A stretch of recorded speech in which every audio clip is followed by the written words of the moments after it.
Dear students, so today we are going to read the chapter number 10 in our Hindi grammar book. So हमारा chapter है numbers, वचन. आज हम पढ़ेंगे वचन क्या होते हैं, ये कितने प्रकार के होते हैं और इनका प्रयोग कैसे कर सकते हैं हम जो हमारे आपसी बातचीत होती है. ठीक है, तो सबसे पहले हम पढ़ लेते हैं कुछ शब्द जैसे केला, केले, तोता, तोते, तितली, तितलियां, लड़की, लकड़ियां. सॉरी लड़कियां. आप भी ऐसे ही पढ़ते होंगे ना, लड़की का, कभी कभी लकड़ियां. चलो, तो इनमें से आपको क्या डिफरेंस नजर आ रहा है कि ये एक है और ये कई सारे हैं, है ना. तोता है तो यहाँ पर दो है, एक तितली है यहाँ पर दो है, यहाँ एक लड़की है यहाँ पर दो लड़कियां हैं. तो वचन क्या होते हैं? शब्द के जिस रूप से ये ज्ञात हो कि एक के लिए है या एक से अधिक के लिए है उसे वचन कहते हैं. यानी कि जिन शब्दों से हमें ये पता चले कि ये किसी एक व्यक्ति या एक चीज के लिए प्रयोग हुआ है और ये दो व्यक्ति या दो से अधिक के लिए प्रयोग हुआ है वो कहलाते हैं वचन. ठीक है, समझ में आ गया आपको? तो वचन बच्चों, वचन होते हैं दो प्रकार के. एक वचन यानी कि एक वस्तु के लिए प्रयोग किए जाने वाला, बहुवचन यानी कि बहुत सारे के लिए. ठीक है, तो सबसे पहले एक वचन पढ़ लेते हैं. शब्द के जिस रूप से एक वस्तु, पदार्थ अथवा व्यक्ति का बोध होता है उसे एक वचन कहते हैं. जैसे केला, तोता, तितली, लड़की, गमला. नेक्स्ट है बहुवचन. तो शब्द के जिस रूप से एक से अधिक वस्तुओं, पदार्थों या व्यक्तियों का बोध होता है उसे बहुवचन कहते हैं. जैसे केले, तोते, तितलियां, लड़कियां, गमले आदि. ठीक है, तो वचन की पहचान. वाक्यों में सम्मिलित संज्ञा, सर्वनाम तथा विशेषण शब्दों से वचन की पहचान की जा सकती है. तो अब यहाँ पर है कि हम वचन की पहचान कैसे कर सकते हैं कि वो एक वचन है या बहुवचन है. तो कैसे करेंगे? संज्ञा से, सर्वनाम से या विशेषण, इन शब्दों से हम वचन की पहचान कर सकते हैं. ठीक है, तो यहाँ पर जैसे लड़का पढ़ रहा है तो ये क्या हो गया? लड़का है संज्ञा, तो क्या है ये? एक वचन. लड़के पढ़ रहे हैं, लड़के भी क्या है? संज्ञा है, तो क्या है ये? बहुवचन.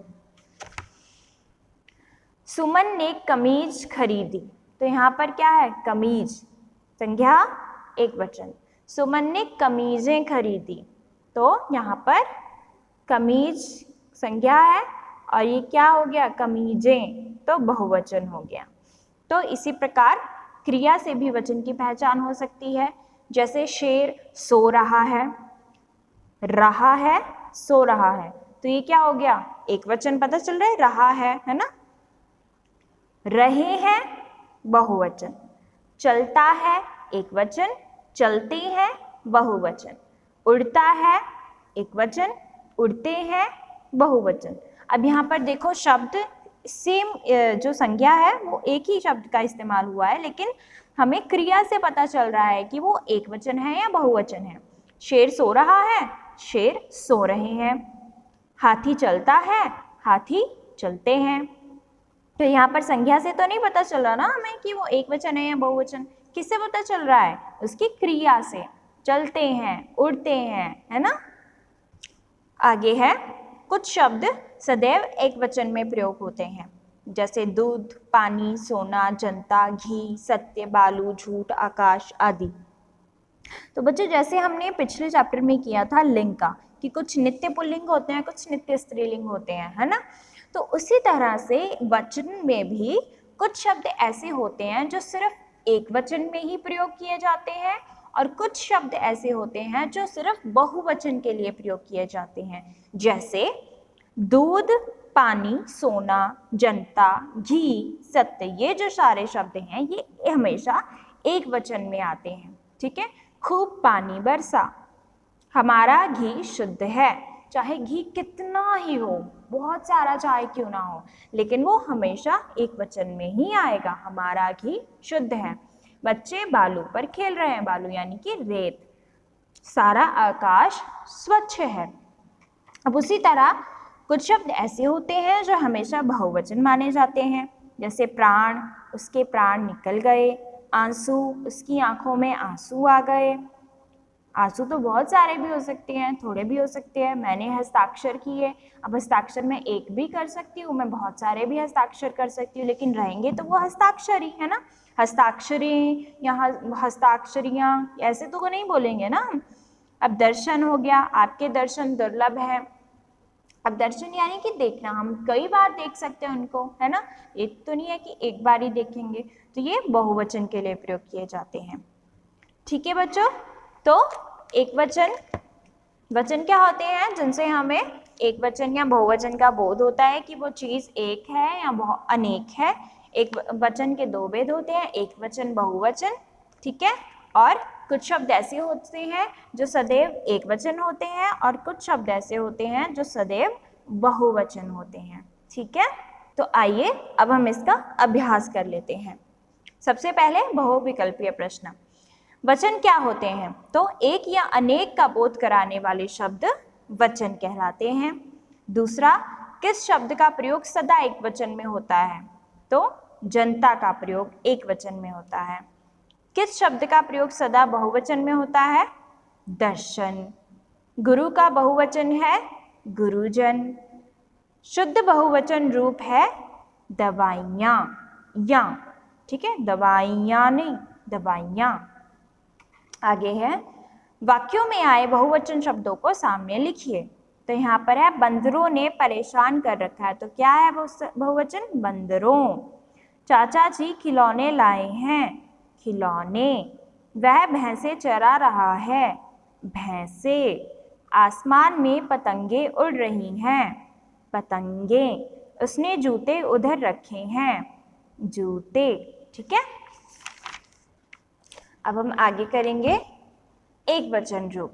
तो ये आपको कुछ शब्द दिए गए हैं एक वचन, इनके आपने बहुवचन बनाना है। ठीक है, तो चूहिया, चूहिया, या, ठीक है, चंद्र बिंदु लगानी, या, चूहिया। कवि, कविगण। बेटी, बेटियां। गाय, गायें। टोपी, टोपियां। पुस्तक, पुस्तकें। रास्ता, रास्ते। महिला, महिलाएं। छत, छतें। पंखा, पंखे। तो बच्चों एक बात और मैं यहाँ पर बताना चाहती हूँ कि जैसे कुछ बच्चों, आप में से कुछ बच्चे कंफ्यूज हो जाते हैं कि बिंदी का इस्तेमाल करना है या चंद्र बिंदु का इस्तेमाल करना है। तो एक बहुत ही सरल सी बात है कि जहाँ पर कोई भी आ की मात्रा, कोई भी स्वर लगा हो, ठीक है, चाहे आ की मात्रा हो, ई की मात्रा हो, ऊ की मात्रा हो, कोई भी स्वर हो, अ, आ, ई, ऊ, ए, ठीक है, तो वहां पर क्या लगाएंगे हम? चंद्र बिंदु लगाएंगे। जैसे चूहियां, आ है ना, आ की मात्रा में बड़ा आ लगा हुआ है, तो यहाँ पर चंद्र बिंदु। बेटियां, गायें, अब यहाँ पर कोई स्वर शब्द नहीं लगा हुआ, ठीक है, तो यहाँ पर क्या लगाएंगे हम? बिंदी। यहाँ पर आ की मात्रा लगी हुई है, चंद्र बिंदु। ठीक है, रास्ते, यहाँ पर व्यंजन है नीचे, तो बिंदी लगाई हमने। पंखे, व्यंजन है, तो बिंदी लगाई। ठीक है, तो जहाँ पर स्वर होगा वहां पर हम लगाएंगे चंद्र बिंदु, जहाँ पर व्यंजन होगा वहां पर बिंदी। ठीक है, नेक्स्ट है, इनके हमने एक वचन बनाने हैं। तो भक्तजन का भक्त, बधाइयाँ, बधाई, भाभियाँ, भाभी, रोटियां, रोटी। लेखक वृंद, अब लेखक का बहुवचन होता है लेखक वृंद, तो इसका एक वचन लेखक। रातें, रात। चिड़िया, चिड़िया।